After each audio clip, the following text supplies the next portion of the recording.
मोर क्यों धारण करते ठाकुर जी? क्यों करते बताओ? मोर क्यों धारण करते ठाकुर जी? मोर पंख। मोर पंख क्यों धारण करते? सोना चांदी हीरे मोती सब छोड़कर मोर धारण क्यों करते हैं? क्यों करते क्योंकि हैं? मोर का पंख उनको अति प्रिय है कि वो कामी नहीं है, भोग नहीं करता। वो तो सब ठीक है। त्रेता युग में राजा रामचंद्र जी जब 14 बरस वन के लिए निकले, रास्ते में घोर धूप घोर गर्मी, माता जानकी को इतनी प्यास लगी, इतनी प्यास लगी, इतनी प्यास लगी कि प्राण निकलने वाले थे सीता मैया की। सामने देखा राम जी ने, जंगल जंगल, कहीं पानी नहीं दिख रहा, कहीं पानी नहीं दिख रहा। राम जी सही सही बोली। राम जी ने कहा सीता माँ जान निकलने वाली, आवाज दी, अरे कोई है, कोई है, कहीं जलाशय हो तो बताओ, नहीं तुम जानकी माँ के प्राण निकल जाएंगे। वहाँ कहाँ इंसान पशु पक्षी, तो ऊपर मोर बैठा था डाल के ऊपर। नीचे आया, प्रभु थोड़ी आगे जाके जलाशय है, मैं बता दूंगा। तो बोले प्रभु आप तो पैर पैर हो, लेकिन ऊपर से मैं उड़ के मैं पंख नीचे डालूंगा और आप जैसे जहाँ जहाँ से पंख निकले वहाँ से आप रास्ता बता देख लेना और आप चले जाना। तो जैसे अब कोई अपना मांस नोच कर नीचे डाले तो खून तो निकले, मोर अपने पंख नीचे डालते गए खून की बूंदें नीचे। देखा जलाशय में जाके सीता माता को पानी पिलाया तो बस मोर जाकर बेहोश हो गया। राम जी ने कहा मोर ये क्या? बोले तुमने भलाई करी। बोले प्रभु बेमौसम के ये पंख तोड़ा है मैंने, इसलिए कुछ बात नहीं। बोले राम ने बोला आपने मेरे लिए इतना बड़ा त्याग करा कि मोर पंख।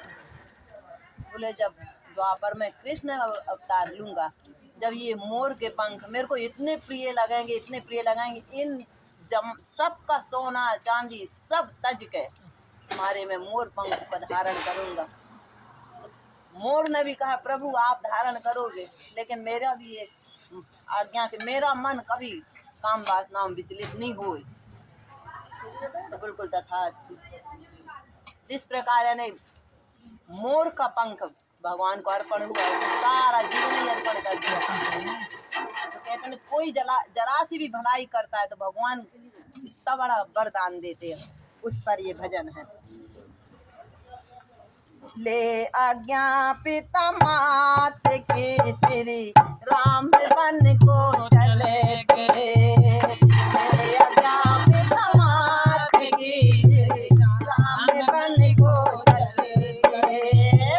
राम बन को चले दिए मेरे, राम बन को चले दिए, राम बन को चले दिए मेरे, राम बन को चले दिए। जानकी लक्ष्मण भी दोनों साथ प्रभु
वन को